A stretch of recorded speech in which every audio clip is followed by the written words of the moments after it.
ZTE believes innovation is lacking in the smartphone industry, that consumers want more from the devices they use the most but companies aren't delivering. It's true. While smartphones offer spectacular performance and stellar cameras, there hasn't been a game-changing feature as of late. The minute differences between last year's iPhone 7 and this year's iPhone 8 are a good example. The Chinese company's solution is a little strange, though. The next major trend it wants to start is the foldable phone, beginning with the ZTE Axon M. In our hands-on review, we found it's far from what you'd expect a foldable phone to look and work like, but it certainly is unique. The Axon M kicks off a new category of devices in the Axon line. ZTE stresses that the device is not the successor to last year's Axon 7, which we can expect in early 2018. But is this foldable phone worth bending over for? There are two screens, one on the front and one on the back.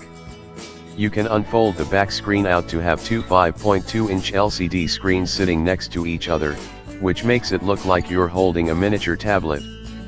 Both have a resolution of 1920 x 1080 pixels, and the screen is protected with Corning's Gorilla Glass 5. When it's unfolded, the rear of the aluminum phone looks industrial but unremarkable. There's not much here other than the Axon logo. On the side with the two screens, the primary left display packs the only camera, on the top left edge, which we'll get to later. On the left edge of the phone you'll find the volume rocker and the power button, which doubles as the fingerprint sensor. There's also a quick launch button that you can use to access the camera via a double click, and you can customize it to launch your favorite apps with or without the second screen. ZTE says the Axon M uses Dolby Atmos for rich sound, and it has a similar hi-fi audio setup as the ZTE Axon 7. The main difference is the Axon 7 had dual front-facing speakers. There are dual speakers on the Axon M, but one's the top earpiece and the other is bottom firing and lives next to the USB Type-C charging port. The headphone jack is at the top of the phone. The Axon M is quite bulky, nearly double the thickness of most smartphones today, which makes sense considering you're getting two screens.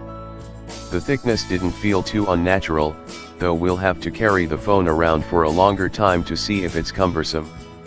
When the phone is folded up, only the primary screen works, with some exceptions. You can either completely unfold it, or unfold it halfway to use the second screen as a kickstand.